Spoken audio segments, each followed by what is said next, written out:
इंदुरीकरांच्या पालखीचे भोई कोण?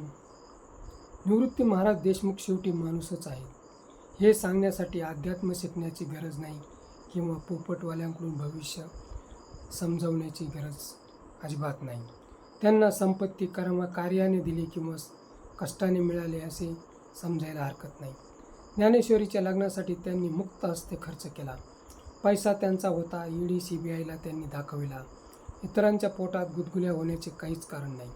आता मात्र त्यांना समाज प्रबोधन म्हणून पप्प्याचा बाप, पप्प्याची मम्मी, गुड्डी व गुड्डीचा मोबाईल, 90ची गॅरंटी यावर बोलता येणार नाही. कारण सर्व मुसळ केरात बांधून त्यांनी कुकडी नदीत विसर्जित केले.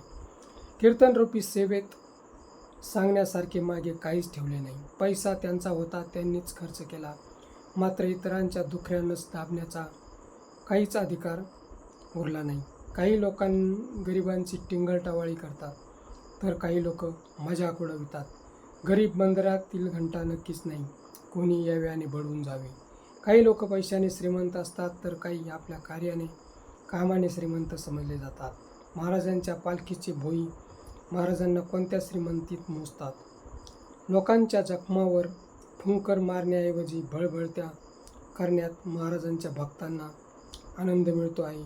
त्यांना हार्दिक शुभेच्छा. मित्रो, हा व्हिडिओ कसा वाटला ते कमेंट बॉक्समध्ये सांगा व ॲक्शन मराठी चॅनलला सबस्क्राईब करा.